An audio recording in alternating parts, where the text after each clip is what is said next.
The first thing the alien court noticed was that the human soldier was still standing. The second thing they noticed was that he was bleeding. Blood ran beneath the edges of his black combat armor and dripped onto the white stone floor of the royal cathedral. His left shoulder plate was cracked. One side of his helmet hung from his belt. 3 deep burns marked the armor across his chest. He had crossed half a battlefield to reach that cathedral, and behind him lay the remains of an enemy force that had been considered unbeatable by every species in the known galaxy. Yet the human did not ask for medical treatment. He did not ask for a weapon. He did not ask for a place to rest. He simply looked across the ruined royal hall at the assembled aliens and waited. Thousands of years of galactic history had taught the stars to fear many things. They feared black hole storms, machine wars, hive fleets, and worlds where the oceans were made of acid. But nothing in their records had prepared them for humans. Humans came from a death world called Earth, a planet where the weather could kill you. A planet where the oceans hid monsters, the forests contained venom, and the ground itself sometimes opened without warning. A world where creatures survived by hunting, fighting, adapting, and learning faster than the environment could destroy them. The alien civilizations had once laughed at Earth. They stopped laughing after the first human expedition returned from the frontier. They stopped laughing completely after human soldiers began fighting. The soldier standing inside the cathedral was one of those soldiers. His name was Kale Vorn, though almost nobody in the galaxy knew it yet. To the alien empire, he was simply Human Combat Unit 7. He had been sent to the world of Vaelora as part of a military alliance that was supposed to last 6 months. It lasted 11 days. The Car Dominion had invaded Vaelora with 600 warships. The planet had been protected by an ancient shield network and defended by the royal armies of the Vaeloran Empire. The defense was expected to hold for years. It lasted 9 hours. Then the humans arrived. There were only 42 of them. 42 human soldiers against an invasion force that numbered in the millions. The aliens had expected the humans to retreat when they saw the odds. Instead, the humans asked where the enemy was strongest. That question had frightened the Vaelorans more than the invasion itself. Now the battle was over. The Car Dominion fleet had been destroyed or driven from orbit. Their ground armies had been broken. The royal capital was still standing, although barely. Half the cathedral roof had collapsed. Colored glass covered the floor like frozen rain. Smoke drifted through the enormous chamber while frightened nobles whispered from behind shattered pillars. At the center of it all stood the human soldier. And beside the royal throne stood the princess nobody wanted. Princess Lyra had spent most of her life learning how to disappear. She was the youngest daughter of the Vaeloran royal family. Her silver hair marked her bloodline, but that was where her advantages ended. Her mother had died when she was young. Her father rarely spoke to her. Her older sisters had been trained in politics, diplomacy, military command, and royal ceremony. Lyra had been given almost none of those things. The court considered her weak. She was smaller than her sisters. She did not possess the rare psychic abilities carried by the royal bloodline. She could not control the ancient energy fields that made Vaeloran nobles so respected across the galaxy. Even her appearance, which humans might have considered striking, was treated as a disappointment by her own people. She wore a simple dark red dress because the royal court had decided she did not deserve ceremonial armor. When the Car Dominion attacked, the other princesses were moved into protected chambers. Lyra was left behind. Not because anyone expected her to die, because nobody cared enough to remember her. She had watched the battle from a broken window. She had seen the car soldiers enter the palace. She had seen royal guards throw down their weapons. Then she had seen the humans arrive. They did not look like heroes. They looked like survivors. Their armor was dark and heavy. Their weapons were built for killing. They moved through the palace without hesitation, stepping over burning debris, while enemy soldiers fired weapons powerful enough to destroy armored vehicles. The humans kept advancing. Lyra had never understood why. Every other species in the galaxy fought to protect what mattered to them. Humans seemed willing to fight because someone else was in danger. That made them difficult to understand. It also made them terrifying. When Kale finally reached the throne chamber, he found the Vaeloran emperor surrounded by his surviving guards.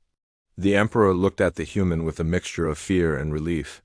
"You saved my world," the emperor said. Kale looked around at the destruction. "Not yet." The emperor frowned.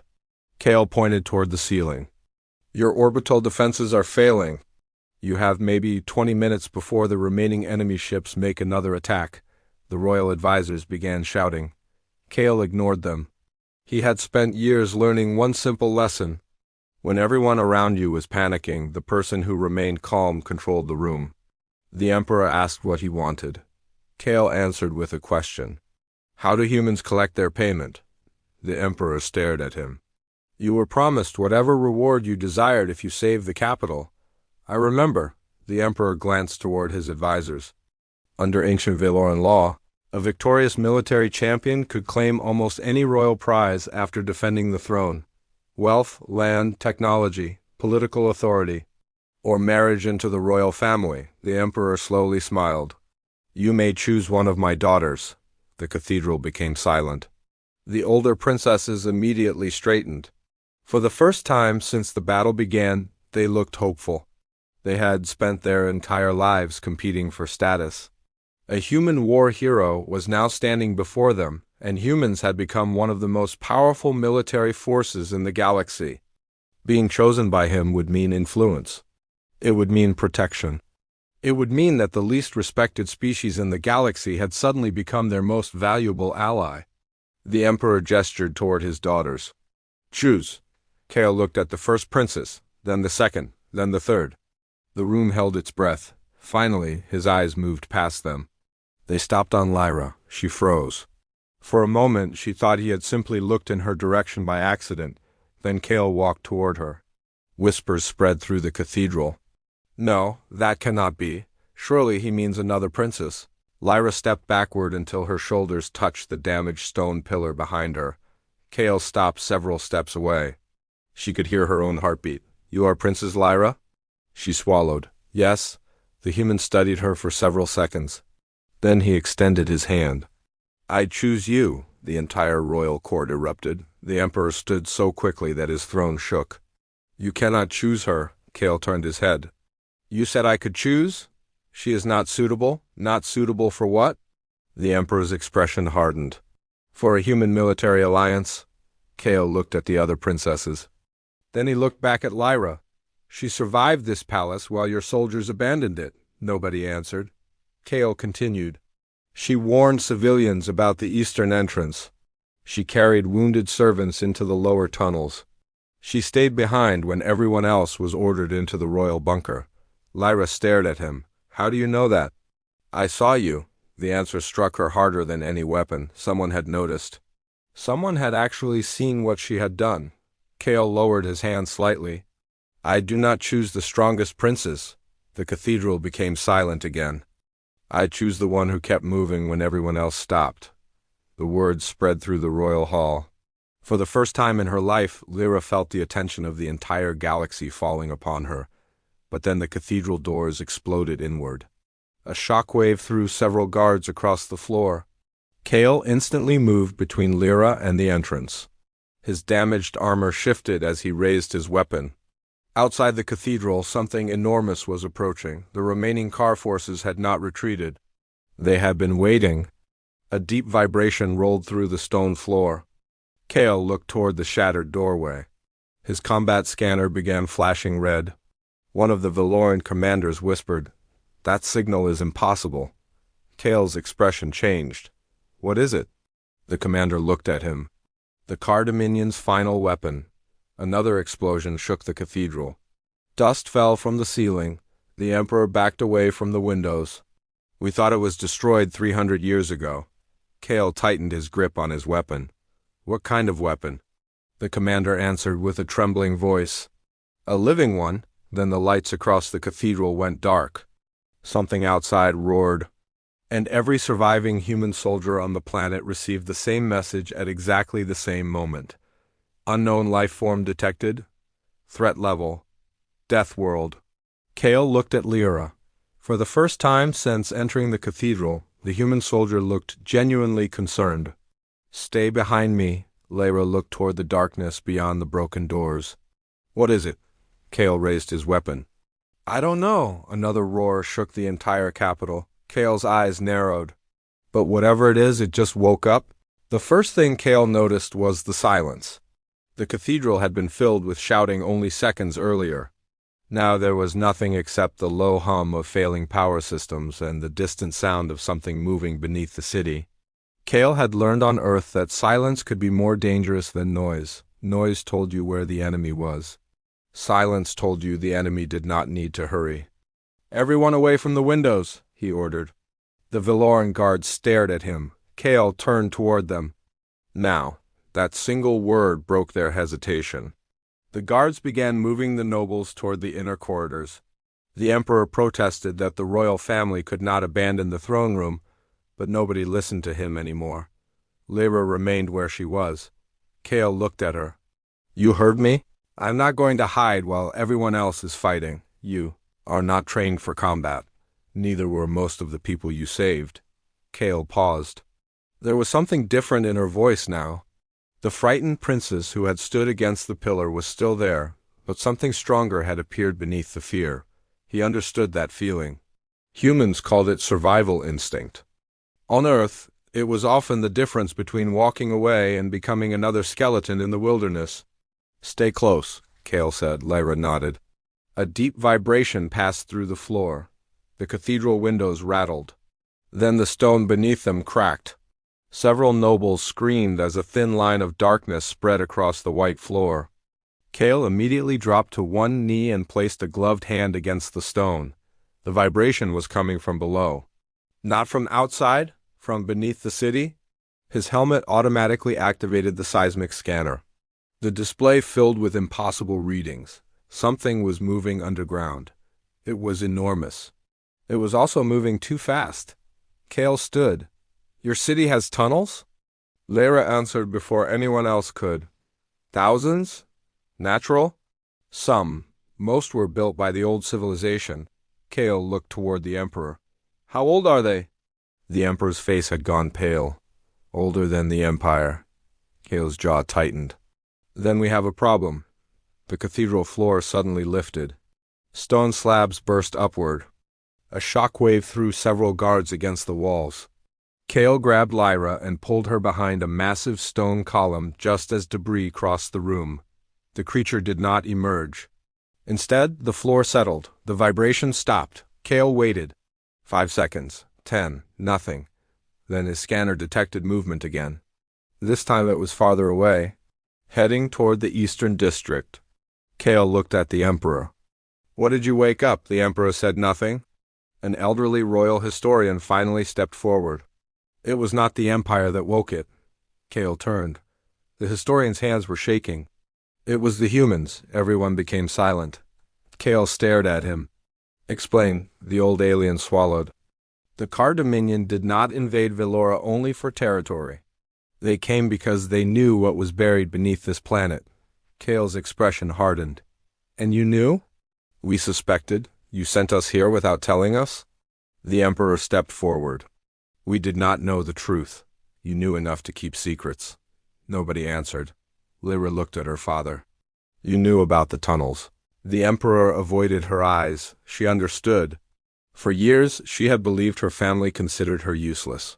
Now she realized something worse. They had considered her harmless. That was why she had been left outside the royal bunker.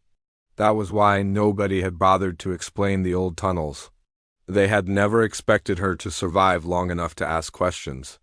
Cale looked at the damaged cathedral. What is the creature? The historian shook his head. Not a creature. Cale waited. A species. The historian explained that thousands of years earlier, Vaelora had been used as a biological testing world by an ancient civilization. The planet had been selected because of its violent ecosystem. Vaelora was not a peaceful world. Its oceans contained enormous predators that could detect electrical signals through kilometers of water. Its forests grew around acidic rivers. Its mountains released toxic gases without warning. Even the atmosphere changed composition during certain seasons. To the Vaelorans, these conditions were simply part of life. To most off-world species, Vaelora was classified as a hostile environment. But the ancient civilization had wanted something more dangerous. They wanted to create life capable of adapting to anything. The experiments had succeeded. Too well, the resulting species had adapted to radiation, poison, extreme temperatures, low oxygen, high gravity, and prolonged periods without food. Then the ancient civilization lost control. They sealed the creatures beneath the planet. The empire had built its capital above them centuries later without understanding what rested below. Kale listened without interrupting. Finally, he asked the question that mattered. How many? The historian looked toward the floor. We do not know. Kale closed his eyes for a moment. On Earth, there was an old military saying, if you did not know how many enemies were coming, assume there were enough to kill you, then plan accordingly. Can they be killed? The historian hesitated. Yes. That was not a confident answer. We have never killed one. Kale looked at his damaged weapon.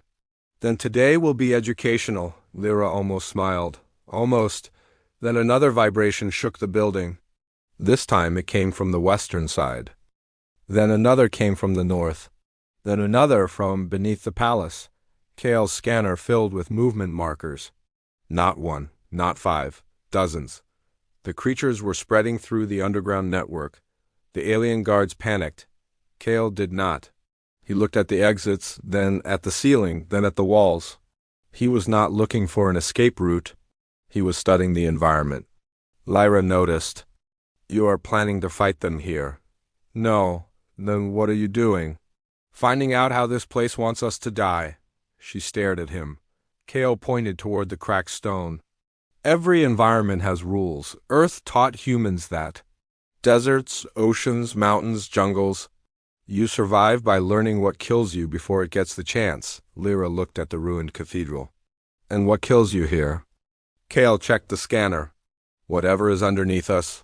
A human voice suddenly came through his damaged communications unit. 7, this is Raven Team. Do you copy? Kale touched the receiver. Go ahead. We have contact in the Eastern District. How many? A pause. We cannot tell. Kale's eyes narrowed. Report. They are not attacking. Kale looked at Lyra. What are they doing? The answer came through the radio. They are watching us. The transmission became static. Kale stood perfectly still. That changed everything. An animal that attacked from instinct was dangerous. An intelligent creature that watched was something else. The cathedral doors shook. Lyra stepped closer to Kale. Why would they watch? Because they are learning. Learning what? Kale looked toward the ruined city. Us. The lights suddenly returned. For half a second, the cathedral appeared normal. Then every remaining screen in the building activated at once. A strange symbol appeared. It was not Vaeloran. It was not Kar. Kale recognized neither the language nor the design. But the symbol was accompanied by a translation generated automatically by the Royal Communication System. Adaptation trial commencing, the words disappeared. Another message appeared. Species identification, human. The entire room became silent. A third message appeared. Origin world, Earth. Kale slowly lowered his weapon. Someone had identified them. Someone beneath Vaelora knew exactly what humans were. Then the final message appeared. Death world species confirmed. Lyra stared at the screen. They know Earth? Kale did not answer. His mind was already racing. The ancient species had been sealed beneath Vaelora long before humanity had entered the galactic community. So how could it know Earth? Unless the creatures were not simply survivors of an ancient experiment. Unless someone had been studying Death World species for thousands of years, a terrible possibility entered Kale's mind. He looked at the royal historian. What else is buried here? The old alien shook his head. I do not know. Kale stepped toward him. You are lying. I swear I'm not. Lyra suddenly remembered something. There is another chamber. Everyone turned toward her. The Emperor's expression changed. What chamber? Lyra looked at her father. You told me never to go beneath the old royal chapel. The Emperor said nothing. Kale noticed. Where is it? Lyra pointed toward the northern wall. There. Kale walked to the wall and examined the stone. At first he saw nothing. Then his scanner detected a hollow space behind it. He placed his hand against the surface. The stone moved. A hidden doorway opened. Cold air poured into the cathedral. Unlike the warm air outside, this air was perfectly still. It smelled ancient. Kale raised his weapon. Lyra stepped beside him. "You are not going in there alone." Kale looked at her. "You are afraid." "Yes." "Good." She frowned. "Good?" "Fear keeps you alive when you listen to it." He entered the passage. Lyra followed. The tunnel descended beneath the cathedral. The walls were covered in symbols. Some were carved into stone. Others looked burned into the surface. The deeper they went, the quieter the world became. Behind them, the cathedral doors suddenly slammed shut. Lyra turned. Kale did not. He had already seen what was ahead. At the end of the tunnel stood a massive metal door. It had no handle, no controls, no visible power source. But when Kale approached, the door activated. A single line of alien text appeared. Then the translation system spoke. "Welcome, children of the death world." Lyra stopped breathing. Kale raised his weapon. The door opened. And behind it was a chamber filled with thousands of glowing images, worlds, species, battlefields, planets. And in the center of the chamber was an image of Earth, not modern Earth, an ancient Earth, a world from thousands of years ago. Kale stared at it. Then another image appeared beside it. It showed humans fighting, not soldiers from the present. Humans from an age before space travel. The chamber had been watching humanity for a very long time. And beneath the image appeared one final message. "The next adaptation has already begun." Kale stared at the image of Earth until the chamber seemed to disappear around him. He had seen Earth from orbit before. Blue oceans, white clouds, brown and green continents. From space, it looked peaceful. The image in front of him was different. There were no cities, no satellites, no lights across the night side. Only enormous forests, violent storms, and vast oceans stretching across a young world. The image changed. A volcanic mountain erupted. Then came an ocean filled with enormous creatures, then a frozen continent, then a desert. Each scene lasted only a few seconds before changing to another. Lyra watched in silence. "What is this place?" she whispered. "Earth," Kale said. "That cannot be Earth." "It is, but it looks wild." Kale looked at her. It was. The chamber displayed another image. A small human stood alone in a prehistoric landscape. The figure was surrounded by larger predators. Lyra moved closer to the projection. "How did your species survive that?" Kale gave a quiet answer. "We learned." The image changed again. Fire appeared, then tools, then settlements, then cities, then warships. Humanity's entire history seemed to pass through the chamber in minutes. Lyra began to understand why the galaxy's scientists had classified Earth as a death world. The classification had never been about how many monsters lived there. It was about what Earth had forced humans to become. They had survived because they could adapt. They had survived because they could cooperate. They had survived because they could turn fear into a reason to prepare. And somewhere beneath Vaelora, something had been watching that process. Kale stepped closer to the central console. "Who built this?" The chamber did not answer. Instead, the image of Earth disappeared. A new world appeared. Then another. Then another. Hundreds of planets filled the chamber. Some were covered in oceans, others were frozen. Some had poisonous atmospheres. One appeared to be nothing but endless storms. Each planet carried a symbol. Lyra recognized some. "They are all death worlds." Kale looked at her. "You know them?" "Only from old records. Most are uninhabited." "Most?" Lyra hesitated. "Some civilizations claim their ancestors came from these worlds." Kale understood immediately. The chamber was not studying planets. It was studying species. Every species that had survived an extreme environment had been catalogued.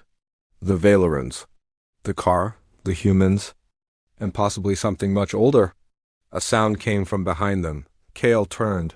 The tunnel was empty. Lyra looked frightened. What was that? Movement. From where? Kale pointed downward. Below, the chamber lights flickered. A new message appeared. Adaptation trial. Phase 1, the floor opened. Lyra barely had time to react before a section of stone dropped away beneath her feet. Kale caught her wrist. Her body swung over darkness. For one terrifying second, she hung above a shaft that seemed to have no bottom. Kale pulled her upward. She landed hard against the floor. What was that? A test. How do you know? Because it stopped when I caught you? Lyra looked down. The shaft had closed.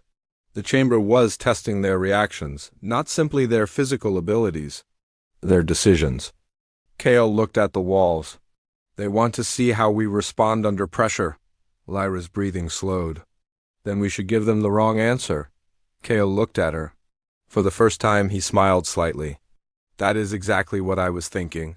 A sudden alarm sounded. The chamber walls began changing. Stone sections moved apart, revealing narrow openings. Cold air rushed through the room. Then came a sound from the tunnels. A low, clicking noise. Kale raised his weapon. Lyra moved behind him. Something emerged from the darkness. It was tall, too tall to be human. Its body was covered in dark armored plates, and several pale eyes reflected the chamber's light. It stopped several meters away. It did not attack. Kale studied it. The creature studied him. Then it lowered its head. Lyra whispered, "Is it one of them?" "Probably. It is not attacking," I noticed. The creature took one step forward. Kale raised his weapon. It stopped. Another step. He did not fire. Lyra looked at him. "Why are you waiting?" "Because it is waiting too." The creature tilted its head. Kale lowered his weapon slightly. The creature copied him. Lyra's eyes widened. "It is learning your movements." "Exactly." The creature raised one arm. Kale raised his own. For several seconds, neither moved. Then the creature turned toward a doorway. It walked away. Kale watched it disappear. Lyra looked confused. "What just happened?" "I think we passed something." "Passed?" "A test." The chamber lights changed. Phase 1 complete. Lyra looked at Kale. "You knew that would happen?" "No, you look like you did." "That is different." Before she could respond, Kale's communication unit came alive. 7 report. It was one of the surviving human teams. Kale answered immediately. Status. We have lost contact with 3 squads. Casualties? We don't know. Kale looked at the chamber. Where are the creatures? Another voice came through. They are everywhere. The transmission crackled. They are not attacking randomly. They are pushing us toward the city center. Kale's expression hardened. Why? We think they are hurting us. Kale looked at Lyra. The human soldiers were not fighting a simple invasion anymore. They were being guided, forced toward something. Fall back to the cathedral, Kale ordered. 7. Command wants the surviving civilians moved first. Do it. What about the palace? Kale looked around the ancient chamber. Leave it. There was a pause. Understood, the transmission ended. Lyra looked at him. You are abandoning the capital. No, he pointed toward the floor. We are abandoning the place they want us to defend. Lyra understood. The creatures had attacked the eastern district, then the western district, then the palace. Each attack had pushed people toward the same location, the royal cathedral, the exact place where Kale had chosen her. They wanted us here, she said. Kale nodded.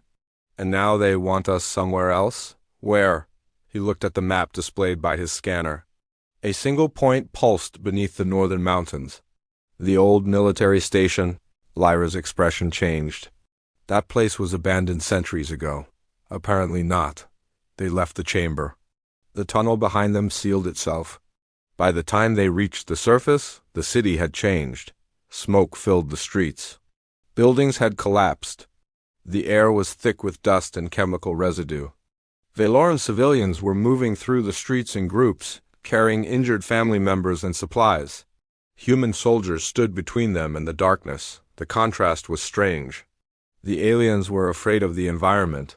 The humans were studying it. One soldier was testing the air. Another was examining a strange residue on the pavement. A third had removed part of his armor to move faster through the debris. They were not stronger than the planet. They were simply adapting faster than it could kill them. Lyra saw one human soldier fall. A piece of debris had struck his leg. 2 others immediately carried him toward cover, he protested. They ignored him. Lyra looked at Kale. Why do your soldiers never stop? They stop when they have to. And when do they have to? Kale looked toward the burning skyline. When they cannot continue, a roar came from the distance. Everyone froze. Then the ground shook. The creatures were approaching. Kale looked at the mountains. We move now, the evacuation began. Humans moved civilians through streets that were rapidly becoming more dangerous. The weather changed without warning.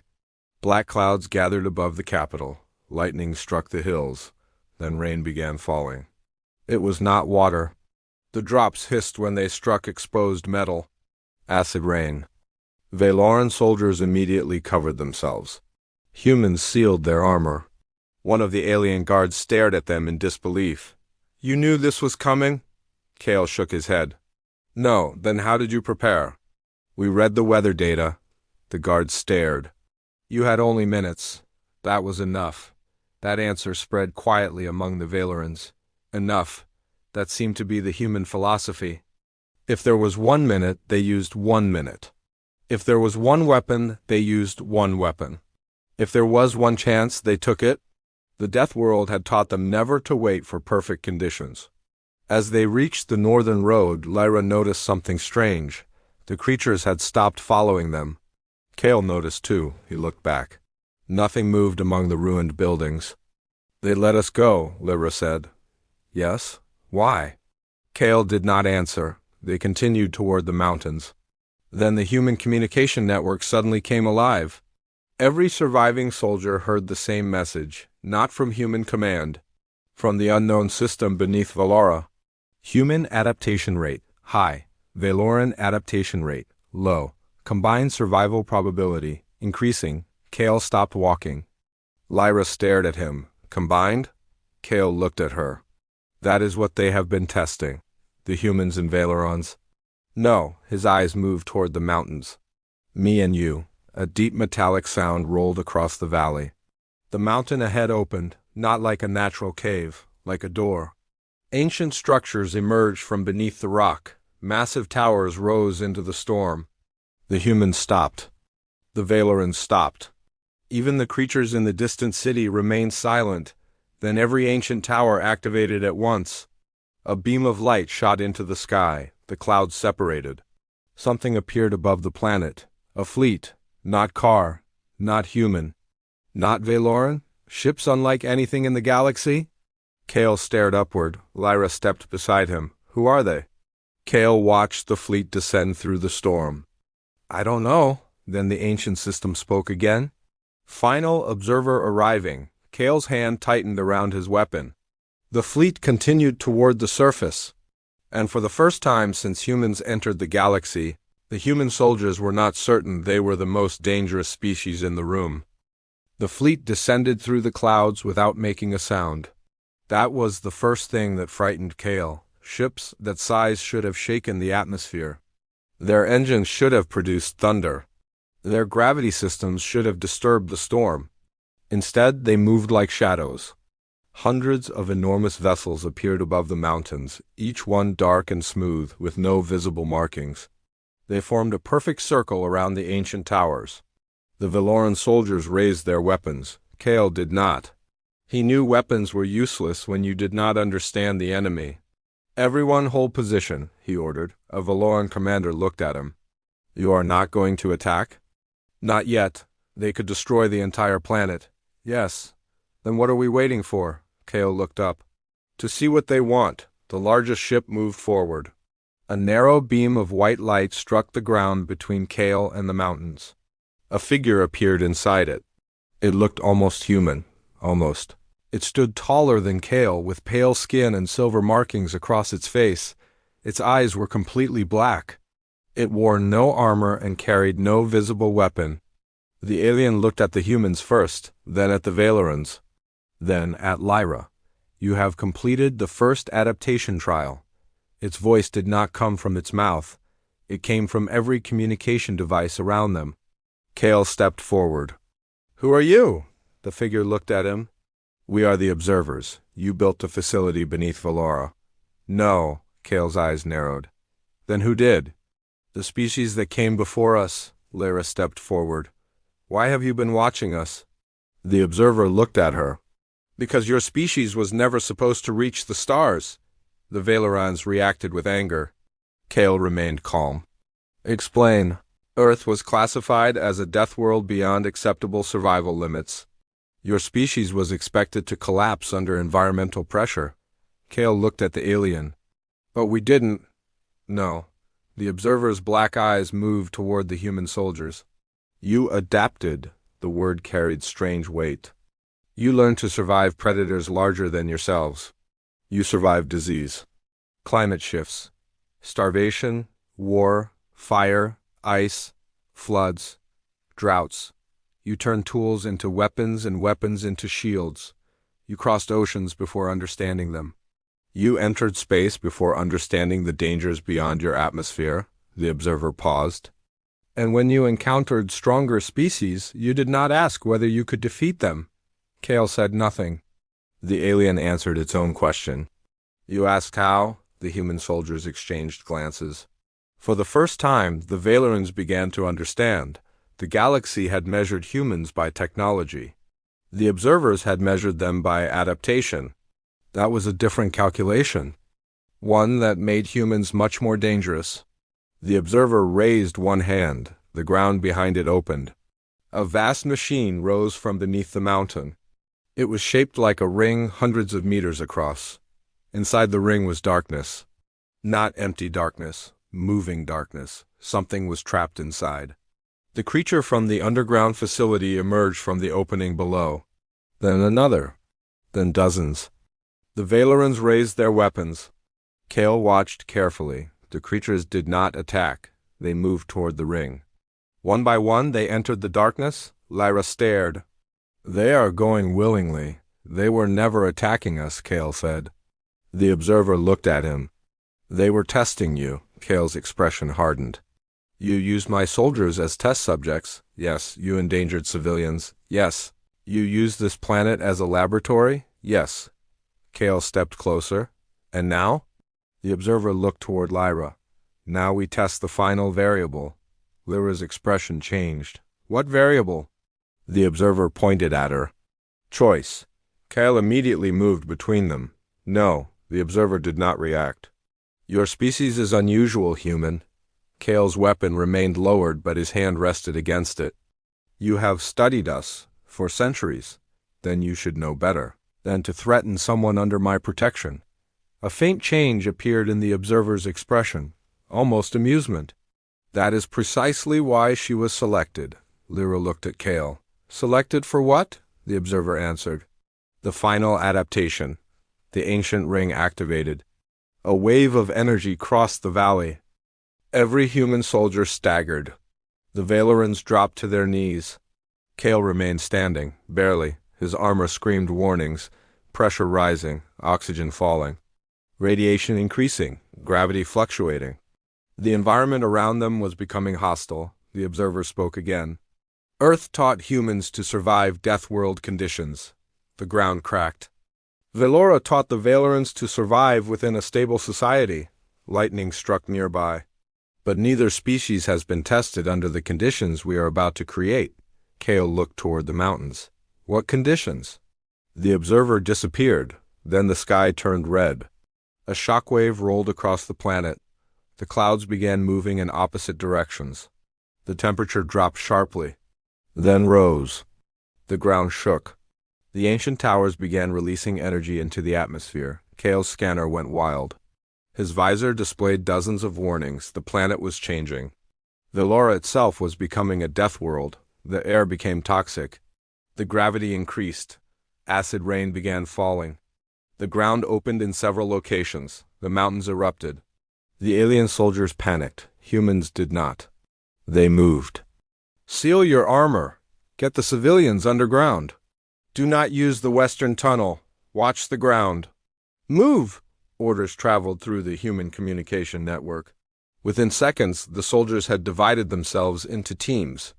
Some carried injured aliens. Others established defensive positions. Engineers began assembling portable shelters. Nobody waited for perfect conditions. They worked with what they had. Lyra watched them. The Vaelorans were trained soldiers. They had advanced weapons. They had shields. They had centuries of military doctrine. But none of that helped when the environment itself became the enemy. The humans simply adapted. A Vaeloran soldier looked at Lyra. What are they doing? She watched a human soldier wrap a damaged breathing unit around an alien child's face. Surviving? The soldier looked confused. That is all? Lyra shook her head. No, she looked toward Kale. They are making everyone else survive too. The realization moved through the Vaeloran ranks. Humans did not survive death worlds because they were individually invincible. They survived because they refused to leave useful knowledge behind. Every generation learned from the previous one. Every mistake became a lesson. Every dangerous environment became a problem to solve.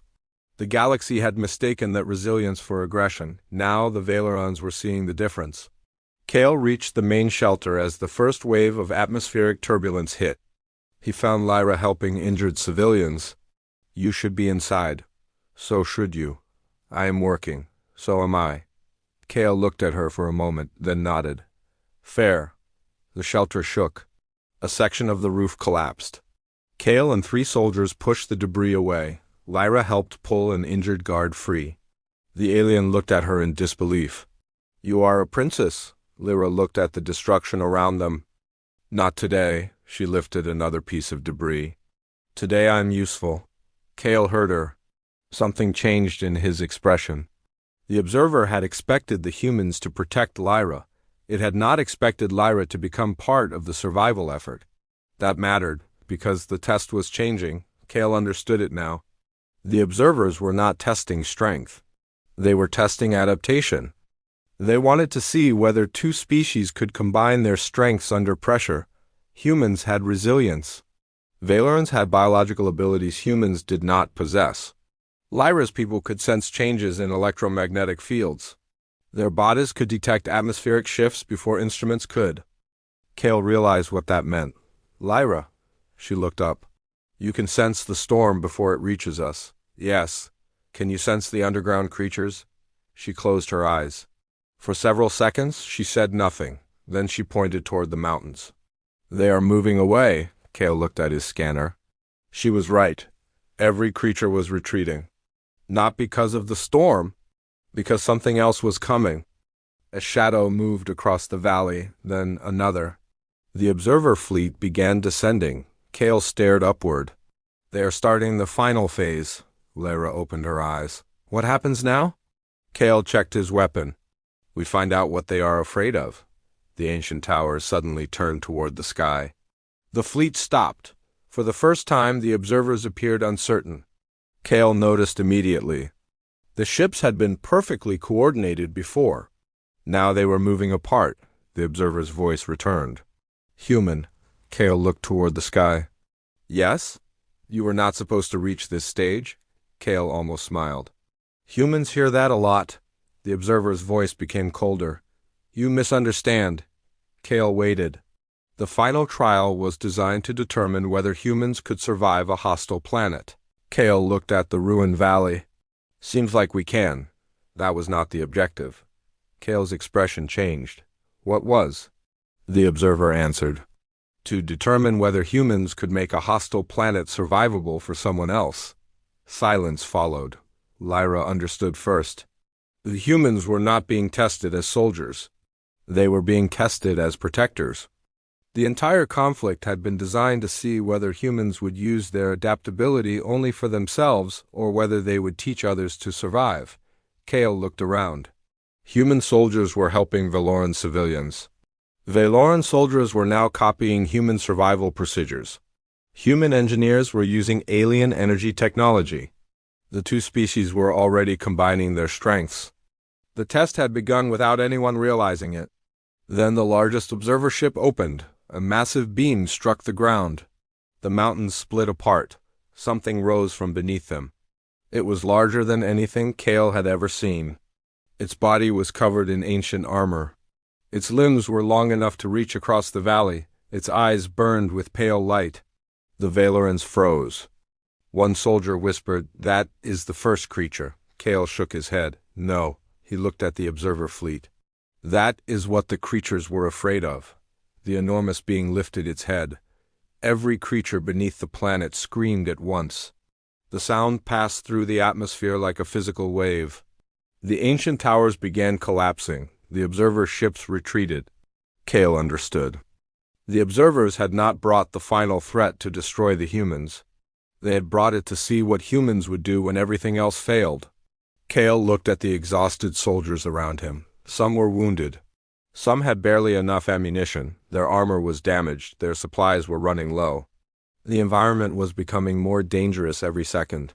The enemy was larger than a city. And still, the humans did not run. Kale turned toward the Vaeloran soldiers. "Can your people still fight?" The commander looked toward the giant, then toward Lyra, then back at Kale. "We can?" Kale nodded. "Good." Lyra stepped beside him. "What is the plan?" Kale looked at the enormous creature. For a moment he said nothing. Then he looked at the alien soldiers, the human survivors, the ruined city, and the storm covering the planet. The answer was simple. "We stopped fighting it alone." Lyra understood. She raised her hand. The Vaeloran soldiers raised theirs. Human soldiers checked their weapons. For the first time, humans and aliens stood together without fear of one another. Above them, the observer fleet waited. The giant creature roared. The mountains shook. Kale raised his weapon. "Today," he said, "we teach the galaxy what a Death World species does when it runs out of places to retreat." The humans moved forward. The Vaelorans followed.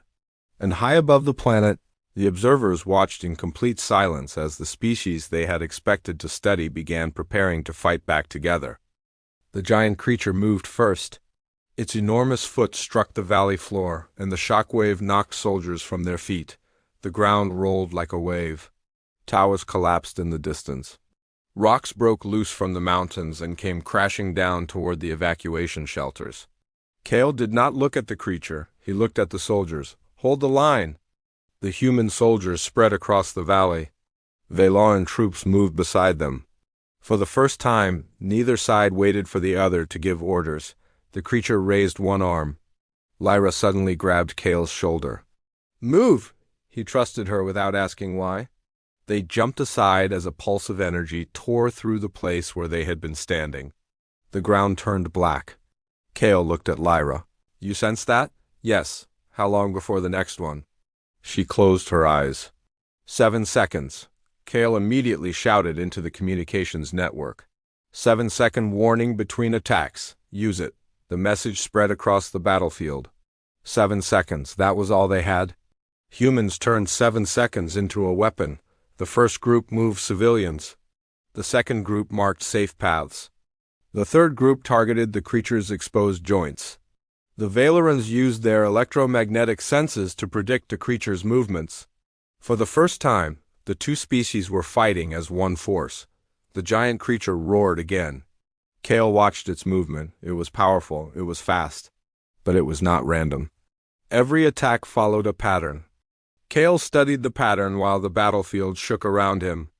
"It's protecting something." Lyra looked toward the creature. "What?" Kale pointed toward its chest. There, beneath the ancient armor, was a bright core. The same symbol from the underground chamber appeared across it. The observer fleet had not created the creature. They had controlled it. Kale understood the entire mystery. The ancient species had built the facility beneath Vaelora. The creatures had been created as adaptation experiments. The observers had inherited the facility. For thousands of years, they had continued the experiments. They had watched Death World species, they had compared them, they had tested them. But the creatures beneath Vaelora had eventually become too dangerous even for their creators. The observers could not destroy them. So they waited for another species to solve the problem. Humans. Kale almost laughed. "They wanted us to kill their mistake." Lyra looked at him. "Can we?" Kale watched the creature lift its arm. "No." She stared at him. "No? We don't kill it. Then what do we do?" "We free it," Lyra understood. The creature was not attacking because it hated them. It was fighting because it had been controlled. The ancient core in its chest was forcing it to obey. Kale turned toward the human engineers.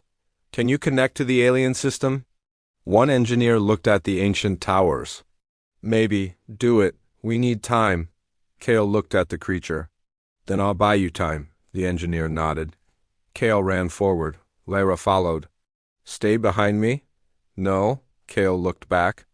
You heard me? You chose me as your prize? Kale almost stopped. Lyra continued. You told the entire galaxy that I was worth choosing. I will not stand behind you now. Kale stared at her for 1 second. Then he nodded. Fine, stay beside me. They moved together. The creature saw them. Its eyes brightened. Another energy pulse began forming. Lyra closed her eyes. Left. Kale moved left. Down, he dropped.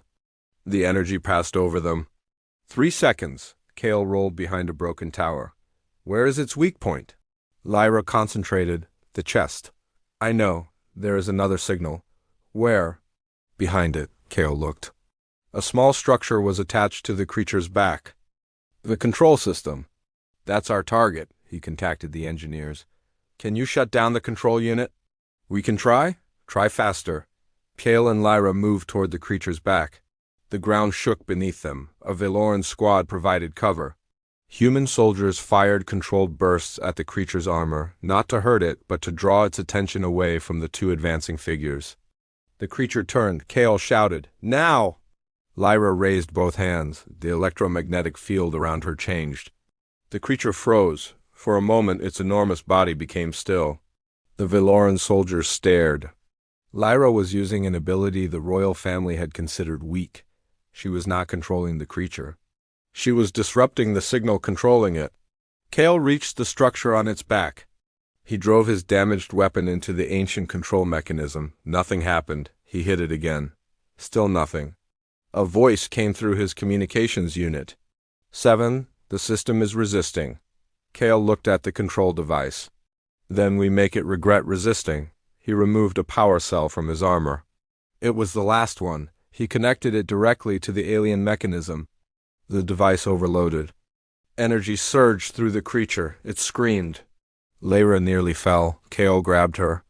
Keep holding it. I'm trying. Try harder. I am. The creature's eyes changed. The pale light disappeared. For the first time, Kale saw something behind them. Awareness. Fear. Pain. The creature looked at him. Not like a weapon, like a living being? Kale removed his hand from the control mechanism. You're free. The creature lowered its head. Then it turned toward the sky. The observer fleet opened fire. Hundreds of energy beams struck the creature. It staggered. The humans and Vaelorans looked upward. The observers had broken their own rule. They were afraid. Kale understood why. The creature was no longer under their control. It was free, and freedom made it unpredictable. Protect it. Kale shouted. The combined army raised every remaining weapon. The valley erupted with light. Human soldiers fired at the observer ships. Vaeloran energy weapons joined them. The ancient towers redirected their power. For the first time, the observers were forced to retreat. Their perfect formation broke. One ship attempted to escape. The creature roared and released a pulse of energy that struck it. The vessel vanished behind the clouds. The remaining ships fled into orbit. Kale watched them go. He expected another attack. None came. The giant creature stood in the valley. The storm slowly weakened. The strange red sky began returning to normal. The ancient towers shut down one by one. The Death World trial was ending. The humans had survived. The Vaelorans had survived. But the greatest surprise was what happened next. The creature lowered itself. Its enormous head came close to the ground. Lyra stepped forward. Kale reached for her arm. She looked at him. I am not afraid. I know. She walked toward the creature. It lowered one massive hand. Lyra placed her palm against it. For several seconds, nothing happened. Then the creature released a low sound.